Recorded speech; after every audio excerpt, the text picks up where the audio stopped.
इतिहास जगत में इतिहासकार डॉक्टर मथुरालाल शर्मा का नाम बड़े सम्मान के साथ लिया जाता है। आप भारत के ही नहीं वरन पूरे एशिया के माने हुए इतिहासकार थे। आपकी दो रचनाएं जो हैं वो बहुत विशिष्ट स्थान रखती हैं इतिहास में। पहला है कोटा राज्य का इतिहास, दूसरा है हिस्ट्री ऑफ जयपुर स्टेट। ये दोनों कृति आपकी ऐसी हैं जिनके लिए हमेशा इतिहास जगत आपका आभारी रहेगा। आपने बहुत सरल भाषा में इनको लिखा था रियासत काल में, और ये आज भी शोधकर्ताओं के लिए बहुत उपयोगी साबित हो रही है। इसके अलावा डॉक्टर मथुरालाल जी शर्मा ने इतिहास के ऊपर लगभग 17 पुस्तकें लिखी, जिसमें इतिहास और राजनीति शास्त्र दोनों की हैं। आपने 11 पुस्तकों का अनुवाद भी किया जो फारसी की थी। इलियड एंड डाउनसन इतिहासकार की जो 8 विशाल जिल्दें हैं उनका अनुवाद आपने किया। अकबरनामा जो है उसका आपने अनुवाद किया 3 प्रतियों का, और एक वाक़यात जहांगीरी का भी आपने हिंदी में सरल अनुवाद किया, जो शोधकर्ताओं के लिए एक मार्गदर्शन का काम कर रही है आज भी। इसके अलावा आपने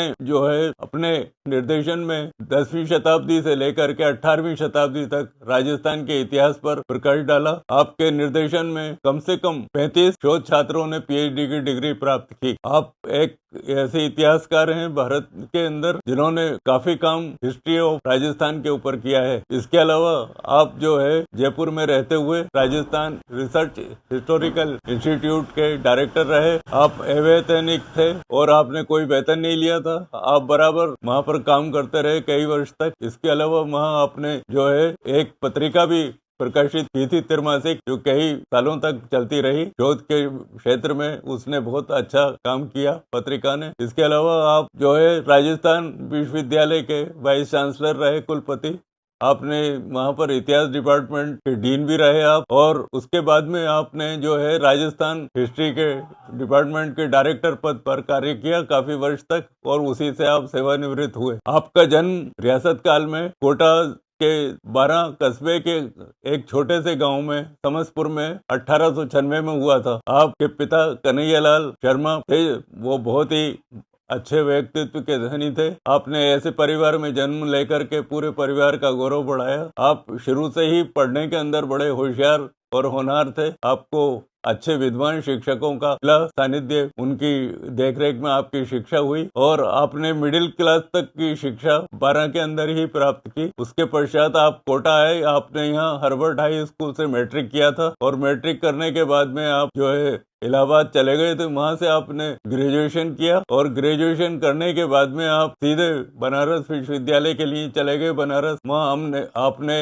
एमए इतिहास में किया, पीएचडी की और डीलिट की उपाधि ली। उसके पश्चात आप वापस कोटा आ गए। जब आप कोटा आए उस वक्त यहाँ पर कोटा महाराव उम्मेद सिंह जी द्वितीय का शासन था। महाराव उम्मेद सिंह जी द्वितीय कोटा के लोकप्रिय शासक थे और बड़े कुशल प्रशासक थे। उन्होंने आपकी प्रतिभा को देखते हुए आपको यहाँ विभिन्न पदों के ऊपर कार्य करने के लिए आमंत्रित किया। आप यहाँ महकमा खास के सेक्रेटरी रहे। इसके अलावा फिर आपको हार्वर्ड हाई स्कूल जो है इंटर कॉलेज बन चुका था, उसके प्राचार्य पद पर आपको नियुक्त किया गया। आपने यहाँ कई वर्षों तक प्राचार्य का कार्य किया, और आपके कुशल नेतृत्व के अंदर ये डिग्री कॉलेज बना, Harvard high school, Harvard inter college. उसके बाद में सन 47 में जब देश आजाद होने वाला था, उस वक्त तक आपने इसको पोस्ट ग्रेजुएशन कॉलेज के रूप में निर्मित कर दिया था, हार्वर्ड कॉलेज को। हार्वर्ड कॉलेज का नाम 1956 में राजकीय महाविद्यालय हुआ देश की आजादी के बाद में। आपने यहाँ पर जो है बहुत ही अच्छी व्यवस्था की, इतिहास डिपार्टमेंट खुलवाया आपने। इसके पश्चात आप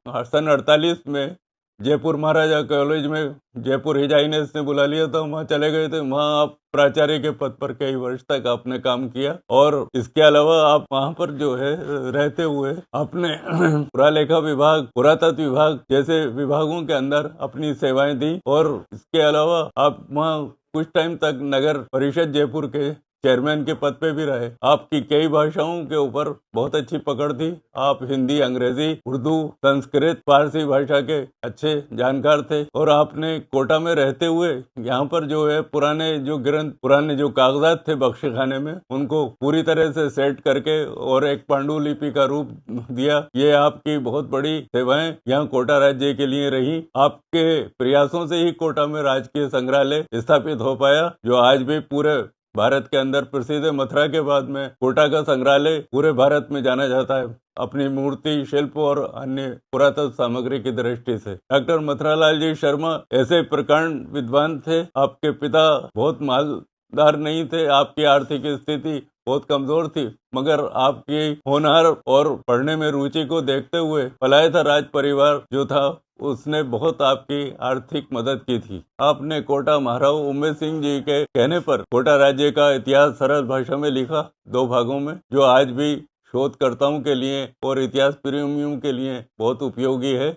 और पर्यटन की दृष्टि से भी बहुत उपयोगी है। लेकिन इसकी प्रतियां जो स्टेट टाइम पर छपी थी सन 26 में, वो अब खत्म हो चुकी थी और दुर्लभ हो गई थी ये पुस्तक। तो उनकी पोत्री डॉक्टर साहब की जो है डॉक्टर मनीषा, डॉक्टर वगीशा और उनकी प्रपोत्री प्रीशा, इन्होंने बड़ी मेहनत करके अपने दादा की इस पुस्तक को पुनः तैयार किया। अंग्रेजी और हिंदी में इसको अभी छपाया है हाल ही में, और ये आने वाले समय में पर्यटन की दृष्टि से, इतिहास की दृष्टि से, शोध की दृष्टि से बहुत उपयोगी साबित होगी ये पुस्तक। हमारे यहाँ के जो लोकसभा के स्पीकर हैं और सांसद हैं हाड़ौती के ओम बिरला, उन्होंने भी इस पुस्तक के बारे में, इसकी उपयोगिता के बारे में कहा है कि डॉक्टर साहब की लिखी ये पुस्तक आने वाले समय में बहुत उपयोगी साबित होगी और बहुत अच्छी ये प्रिंट की गई है। मैं समझता हूँ कि हाड़ौती में किसी भी तरह के पर्यटन के विकास में कमी नहीं रहेगी। मैं खुद प्रयत्नशील हूँ, उन्होंने ये भी कहा। तो मैं आपको ये पुस्तक डॉक्टर साहब की दिखाना चाहता हूँ। कोटा राज्य का इतिहास ये हिंदी का है जो प्रिंट हुआ है और कलर्ड फोटोओं के साथ है। ये दूसरा ये अंग्रेजी में है।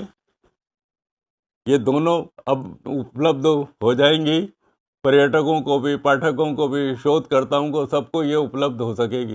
ये नए सिरे से छपा है और आने वाले समय में ये जो है बहुत उपयोगी साबित होने वाली है किताब। डॉक्टर साहब का इस हाड़ौती के ऊपर बड़ा एहसान है कि उन्होंने पूरी मेहनत के साथ इस कोटा राज्य का इतिहास लिखा था और आज ये बहुत आवश्यकता की पूर्ति कर रहा है यहाँ पर इतिहास जगत के अंदर। और इसके अलावा मैं कहना चाहूँगा कि डॉक्टर साहब ऐसी विभूति थे जिन्होंने इनको जन्म देकर हाड़ौती की भूमि धन्य हुई। डॉक्टर साहब का व्यक्तित्व बहुत उज्जवल था। वो बहुरंगी व्यक्तित्व के धनी थे। उनको इतनी पकड़ थी कई भाषाओं के ऊपर, उसके बावजूद भी वो गालिब की गज़लें, शायरी, उर्दू की कविताओं के भी बहुत प्रेमी थे। गालिब की गज़लों को, गालिब की शायरी को वो बहुत पसंद करते थे। इसके अलावा हिंदी में हरिवंश राय बच्चन की मधुशाला, रामधारी सिंह दिनकर का साहित्य, कविताएं बहुत उनको पसंद थी। तो डॉक्टर साहब से मैं एक बार मेरा भी मिलना हुआ था जब वो हिस्ट्री की कॉन्फ्रेंस में यहाँ पर आए थे, तब मुझे उनसे मिलने का सौभाग्य प्राप्त हुआ था। मैं समझता हूँ कि ये उनकी पोत्रियों ने जो प्रयास किया है ये बहुत सफल होगा आगे आने वाले टाइम के ऊपर। मेरी शुभकामनाएं।